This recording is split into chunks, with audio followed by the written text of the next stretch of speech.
किन्नौर जो एक tourist spot है, जैसे कि शिव किला है, संगम ब्रिज है, नाको है सर, तो यहाँ पर जो टूरिस्ट आते हैं समर्स में, तो क्या कुछ उनके लिए हम मेडिकल फैसिलिटीज़ हैं या फिर ऐसा कुछ ऑनलाइन प्लेटफॉर्म है कि जहाँ पे अगर कोई भी कंटीजेंसी आती है उनके पास, तो वहाँ पे वो कांटेक्ट कर सकते हैं, वहाँ पे जाके हम उनको मेडिकल प्रोवाइड करा सकते हैं। जय हिंद, मैं कैप्टन करण बोरा आप सभी का आज के स्पेशल पॉडकास्ट में हार्दिक स्वागत करता हूं। आज का पॉडकास्ट काफ़ी स्पेशल है बिकॉज आज हम बात करने वाले हैं भारत की एक ऐसी सर्विस के बारे में जो कि दिन रात सुबह शाम बिना रुके बिना थके हमारी लाइफ और हेल्थ को सुनिश्चित और सुरक्षित करने में जुटी रहती है। जी हाँ, हम बात कर रहे हैं हेल्थ केयर की। डिस्कशन को आगे बढ़ाते हुए मैं आज आपको हमारे गेस्ट से मिलवाना चाहूँगा doctor Rakesh Singh Negi ji, chief medical officer Kinnaur, Himachal Pradesh. Sir, welcome to the podcast sir. This is a joint venture between Indian army and the civil administration, specifically to the Kinnaur district. कैसे आप पूरे किन्नौर डिस्ट्रिक्ट का मेडिकल एडमिनिस्ट्रेशन संभालते हैं एंड क्या कुछ हम आर्मी आपसे सीख सकती है सर? तो मैं सबसे पहले आपसे ये जानना चाहूँगा sir,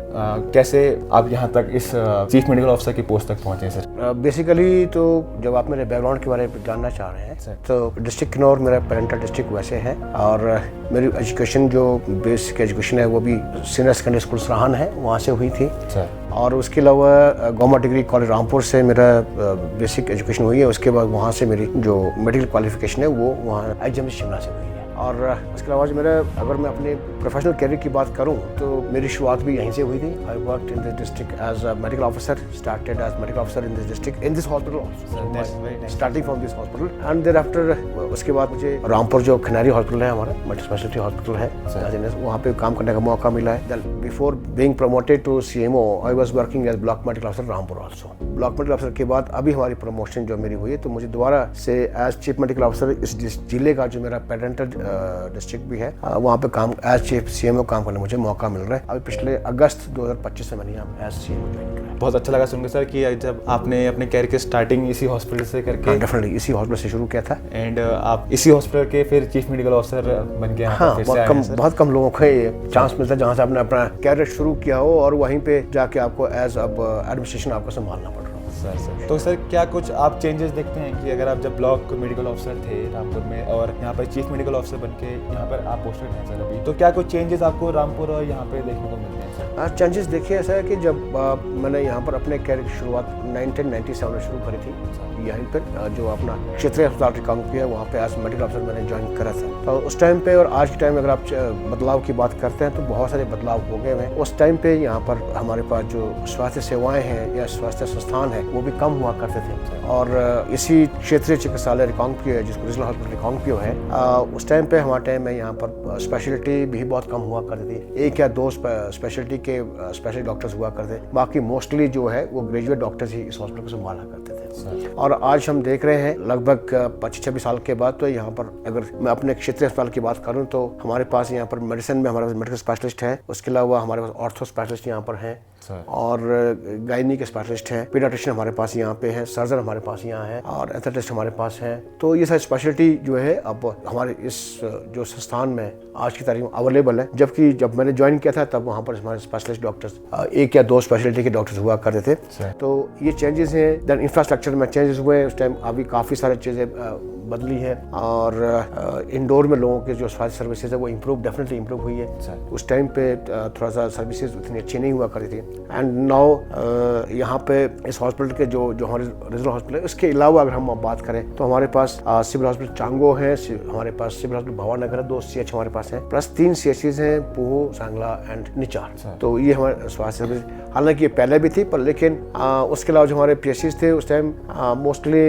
MOs medical officer PSC level पे बहुत कम हुआ करते हैं। आज हम देखते हैं कि थोड़ा सा मतलब बहुत कम इंस्टीट्यूशन रह गए जहाँ हमारे मेडिकल ऑफिसर्स नहीं है। तो काफी चेंजेस हैं क्योंकि किन्नौर एक डिफिकल्ट टेरेन है, हिली टेरेन है, दुर्गम जनजातीय क्षेत्र है। तो उस टाइम रोड की कनेक्टिविटी और आज की रोड कनेक्टिविटी, उस टाइम के रोड की जो हालत है या डिजिटल जो चेंजेस आई हैं इसमें, तो अगर कम्युनिकेशन का कोई साधन हुआ नहीं करता था, एक लैंडलाइन फोन में करता था। तो आज हम देखते हैं कि सारा काम जो है आपका डिजिटल हो रहा है, कम्युनिकेशन काफ़ी इंप्रूव हो गए हुए हैं एंड जो कनेक्टिविटी है तकरीबन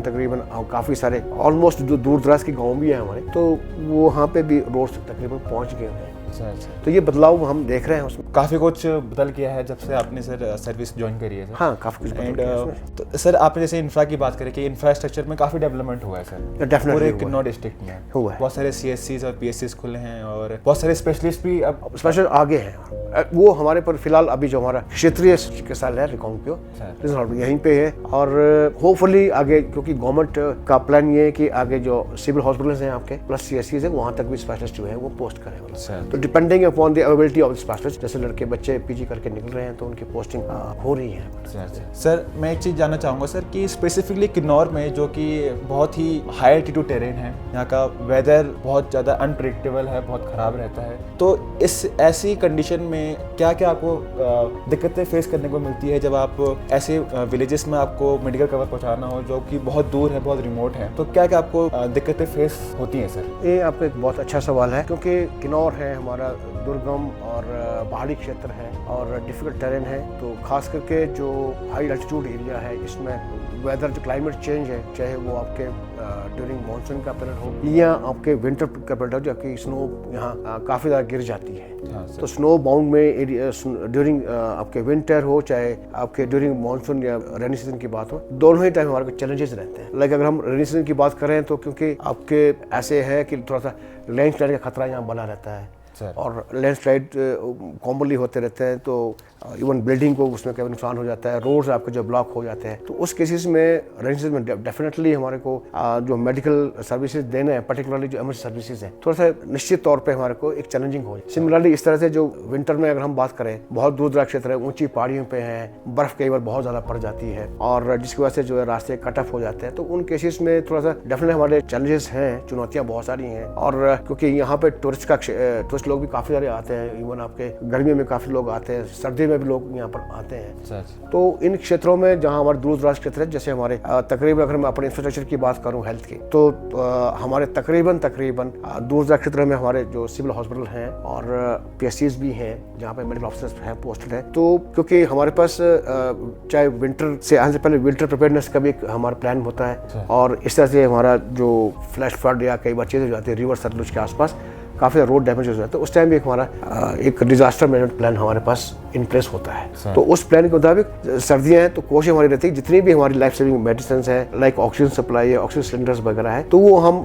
जो विंटर सीजन है शुरू होने से पहले ही हम अपने जो CSCs या PSCs और जो सिविल हॉस्पिटल हम स्टैक कर देते हैं, ताकि एटलीस्ट कम से कम उनको दूर दराज क्षेत्रों से रिकांगपिओ जो ब्लॉक जो डिस्ट्रिक्ट हेडक्वार्टर है वहाँ तक ना पहुँचना पड़े। तो एक तो हमें पहले ही ये सप्लाई हमें पहले ही 4-5 महीने की जो सर्दियाँ रहती हैं उसके लिए भी हमें सप्लाई हम पहले पहुंचा देते हैं, चाहे वो असेंशियल इक्विपमेंट्स हो, लाइक आपके ऑक्सीजन के सिलेंडर्स हैं, हाई एल्टीट्यूड एरिया टूरिस्ट आते हैं और माउंटेन सिकनेस कई बार हो जाती है, तो उस टाइम ऑक्सीजन की बेसिक नीड है। उस टाइम जो इमरजेंसी सर्विस है, हमें ऑक्सीजन अगर हमारे पास वहाँ होती है तो हम उसकी लाइफ बचा सकते हैं। तो ये हर PSCs में ऑक्सीजन पर हम पहुँचा कर देते हैं। असेंशियल जो लाइफ सेविंग ड्रग्स है, रूटीन की दवाइयाँ, वो हम एटलीस्ट 3-4 महीने का पहले स्टॉक करके रख देते हैं PSCs में। राइट सर, तो इसी से मैं चीज़ को रिलेट कर पा रहा हूँ, जैसे कि आपने बताया कि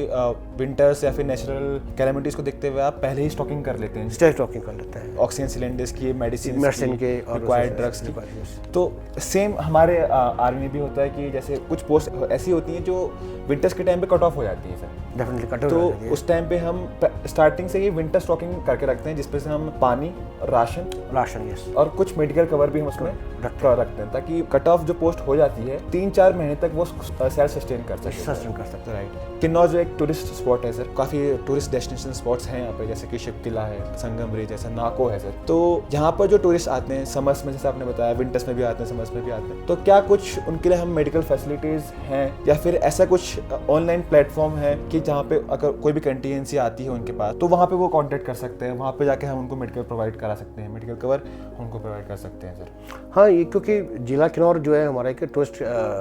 जिला है और काफ़ी टूरिस्टों का यहाँ आना जाना रहता है, दोनों सीजन में, विंटर में भी और गर्मियों में। और तो उसके लिए जैसे आप पूछ रहे हैं कि अगर टूरिस्ट के लिए हमारे कोई ऑनलाइन कोई सिस्टम है, तो एक्चुअली क्या है कि अगर एक स्टेट लेवल पे एक हमारा टोल फ्री नंबर है 108 पे जो है तो कॉल करते हैं, तो वो एम्बुलेंस जो हमारी जो रन हो रही है वो उस एरिया पे पहुंच जाती है और उनको वहाँ से पिक करके, कुछ हमारे पास उसमें जो 108 है जो एम्बुलेंसेस है तकरीबन हमारे रिमोट एरियाज में भी हैं, पर बहुत सारे कुछ क्षेत्र बहुत दूर दराज के, तो वहाँ पे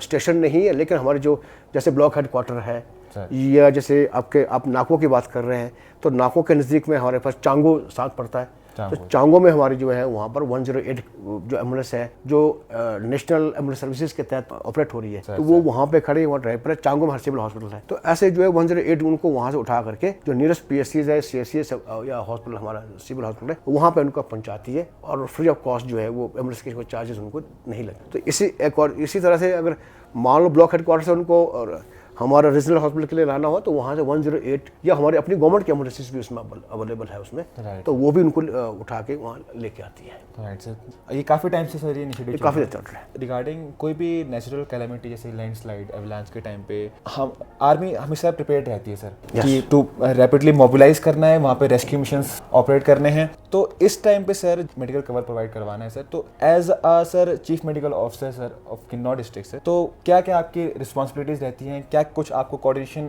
करने पड़ते हैं सर? उसमें जैसे कई बार नेचुरल कैलेमिटीज हो जाती है, जैसे सपोज फ्लैश फ्लड हो गया या कहीं पे आपके बहुत सारे कैजुअलिटीज, मास कैजुअलिटीज हो गई है। उस केस में एक तो हमारे जो डिस्ट्रिक्ट लेवल पे हमारा एक तो अपने हेल्थ का एक डिस्ट्रिक्ट जो इमरजेंसी मैनेजमेंट प्लान होता है, तो वो हमारा प्लान तैयार होता है और उस प्लान को हमारा जो एडमिनिस्ट्रेशन है हमारा जैसे डिप्टी कमिश्नर है या आपके सब डिविजनल मजिस्ट्रेट है, वो हमारा शेयर उनके साथ मिलकर के एक हमारा डिजास्टर मैनेजमेंट प्लान एक तैयार होता है हमारा, और वो डिस्ट्रिक्ट लेवल पे उसके तहत जैसे कोई कहीं कैजुअलिटीज हो जाती है, कोई नेशनल कैलेमिटी हो जाती है, तो एडमिनिस्ट्रेशन, पुलिस, फायर और हेल्थ, ये सारे जितने हमारे एसेंशियल सर्विसेज वाले, इन सब का एक जॉइंट एक डिस्ट्रिक्ट लेवल पे under the chairmanship of deputy commissioner plan बना हुआ था डिस्ट्रिक्ट का एक, और उसके थ्रू सबके कॉन्टैक्ट नंबर होते हैं, तो वो मैसेज चले जाते हैं और जैसे मैसेज आते हैं तो हम अपने रिस्पेक्टिव डिपार्टमेंट जो है वो वहाँ के लिए मूव कर लेते हैं। सिमिलरली अगर मैं अपने डिपार्टमेंट की बात करूँ तो हमारे अपने हेल्थ का तो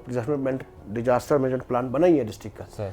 एक्सक्लूसिवली हेल्थ। इसी तरह से हमारे ब्लॉक लेवल पे भी जो हमारे है वहाँ पे भी एक ब्लॉक लेवल का एक डिजास्टर मैनेजमेंट प्लान तैयार होता है, जो वहाँ पे ब्लॉक पर जो नियरेस्ट इंस्टीट्यूशन होते हैं, जब तक डिस्ट्रिक्ट से आपकी टीमें वहाँ पहुँचती है तब तक वो नियरेस्ट वाले ब्लॉक लेवल जो वो लोग वहाँ पे पहुँच जाते हैं ताकि उनको इमीडिएटली विदाउट वेस्टिंग टाइम जो उनको रेस्क्यू ऑपरेशन शुरू कर सके। मतलब सर तो उस टाइम पे मतलब सर आपकी रिस्पॉन्सिबिलिटी काफी बढ़ जाती है सर? डेफिनेटली बढ़ जाती है, क्योंकि कोऑर्डिनेशन आपको अपने जो डिस्ट्रिक्ट एडमिनिस्ट्रेशन है उनके साथ भी आपको कोऑर्डिनेट करना पड़ता है, अपने डिपार्टमेंट के अंदर भी आपको कोऑर्डिनेट करना पड़ता है, और अपने जो ब्लॉक मेडिकल ऑफिसर्स हैं, दूसरे जो पेरिफेरल लेवल ऑफिसर्स हैं, मेडिकल ऑफिसर्स हैं, उनसे कोऑर्डिनेट करना पड़ता है। और सिमिलरली कई बार जो जैसे फायर वाले हैं या दूसरे लोगों से हम इंटर डिपार्टमेंटल कम्युनिकेट हमको as a head of the अपने डिपार्टमेंट का हमें आपस में हमें कोऑर्डिनेट करना जरूर पड़ता है। राइट सर, एक सर पॉइंट था सर जो कि आर्मी में काफ़ी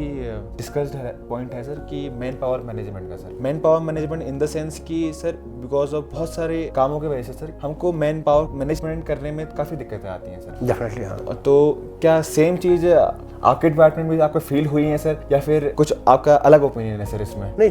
जहाँ तक HR की बात है, ह्यूमन रिसोर्स की बात है, चुनौतियाँ तो है ही हैं, क्योंकि वो मुझे नहीं लगता कि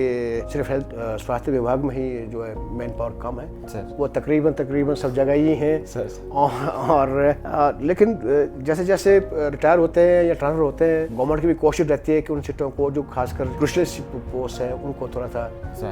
रिक्रूट किया जाए या उनको ट्रांसपोर्ट बेसिस पे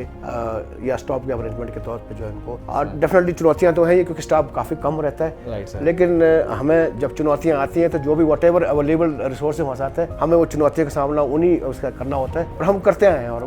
वो सबको तैयार रहना पड़ता है। तो सर लास्ट में सर एक सवाल पूछना चाहूँगा सर मैं कि as a chief medical officer Kinnaur district sir, Himachal Pradesh, आपका क्या फ्यूचर विजन है regarding medical services in Kinnaur district sir? आने वाले 5-10 सालों में आप क्या क्या चेंजेस देखना चाहते हैं? या जो अगला विजन है हमारा, थोड़ा सा as a chief medical officer of this district का मुझे लगता है कि थोड़ा सा कुछ, अगर मैं अपने स्वास्थ्य संबंधी कुछ चुनौतियों की बात करूं,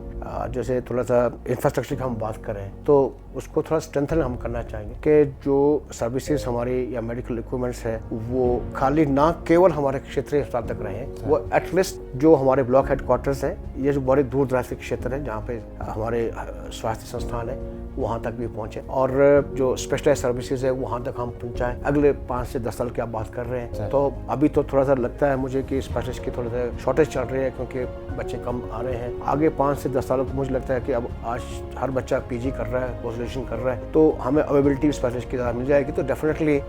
हम चाहेंगे कि अब कम से कम जो कम्युनिटी हेल्थ सेंटर्स है, सिविल हॉस्पिटल्स है, वहाँ तक कम से कम हमारी सारी स्पेशलिस्ट जो मेन चीज़ थोड़ा सा कम से कम लाइक जैसे मेडिसिन की हो गई, आपके एनेस्थीसिया की हो गई, सर्जरी की हो गई, गायनी की हो गई, पीडियाट्रिशियन हो गई और ऑर्थोपेडिशन, थोड़ा ये वाली स्पेशलिटी तो हमारे कम से कम वहाँ तक पहुँच जाए। और इसी तरह से अगर पैरामेडिकल स्टाफ की बात करें हम, क्योंकि फिलहाल थोड़ा सा अभी कुछ चुनौतियाँ हमारे पास है कि थोड़ा सा पैरामेडिकल स्टाफ जो है हमारे पास कम है, लाइक स्टाफ नर्सेज है। अगर इन जगह पे पेशेंट्स को अगर इंडोर में रखना है, उनका इंडोर ट्रीटमेंट देनी है, तो we need paramedical staff to take care of the जो भी उनके हेल्थ के लाइक स्टाफ नर्सेज है, जो ताकि लोगों को पैरामेडिकल नर्सिंग केयर वहाँ पर मिल जाए। और सिमिलरली फार्मासिस्ट है, ताकि दवाइयाँ वहाँ पर प्रॉपरली मैनेज हो, वहाँ पर इस तरह से हो। और हाँ, जिस तरह के जो कुछ प्रोग्राम जैसे, क्योंकि मुझे लग रहा है कि थोड़ा सा लाइक आम जनता में जैसे ब्लड प्रेशर की हाइपरटेंशन हम कहते हैं कि हाइपरटेंशन थोड़ा सा इसलिए थोड़ा मुझे लगता है बढ़ रहा है। सिमिलरली जो आपका डायबिटीज़ है, जिसको आम लोग शुगर की बीमारी के नाम से जानते हैं, तो इसका थोड़ा सा इंसिडेंस मुझे लगता है थोड़ा सा बढ़ रहा है। इसके रिगार्डिंग इस प्रोग्राम इनको भी non communicative disease programme already ये प्रोग्राम चल रहे हैं हमारे, तो इसकी ज़्यादा से ज़्यादा यूटिलिटी और जो दूर दराज के गाँव हैं वहाँ तक इसके लोगों को जागरूक किया जाए, ताकि प्रिवेंटिव मेजर्स पे कि इसके दौरान ब्लड प्रेशर के दौरान हमें को किन किन चीज़ों का खान पान का ध्यान रखना है, किन चीज़ों का क्या करना है, शुगर के दौरान हमने क्या क्या चीज़ें खानी है, क्या नहीं खानी है। हमारा जो एक क्योंकि लाइफस्टाइल जो चेंजेस हैं, जो हमारे डाइटरी चेंजेस है, इसके बारे में लोगों को थोड़ा सा वो हम चाहते हैं कि वो गांव का हर आदमी इसके बारे में उसका नॉलेज रखे। तो ये जैसे सर्विसेज हैं, और इसी तरह से जो हमारे थोड़ा सा हम ये आशा रखते हैं कि क्योंकि अभी एक रोड की कनेक्टिविटी एक हमारे पास थोड़ा एक समस्या है कि गाँव के दूसरा के एरिया में सिंगल लेन रोड है, काफ़ी संकरे रोड है। तो थोड़ा सा अगर इनकी स्थिति अगर अच्छी हो जाए तो कम से कम जैसे मोबाइल मेडिकल यूनिट्स होते हैं इनकी जो हमारे, वो भी हम लेकर के वहाँ पर जा सकें। तो शायद लगता है कि हो सकता है आगे आने वाले समय में रोड की स्थिति भी इम्प्रूव हो रही है, अच्छे से बने, थोड़ा सा चौड़े हो जाएंगे, ताकि मेडिकल इमरजेंसी के टाइम में हमारी टीम वो इमीडिएटली पहुँच जाए, या वो लोग ट्रांसपोर्ट के जरिए इमीडिएटली जो नियरेस्ट स्थान है वहाँ पहुँच जाए, ताकि उनको टाइमली सर्विसेज जो है मिल जाए। Thank you for thank you very much, thank you, आपने समय दिया इसके लिए थैंक यू वेरी मच।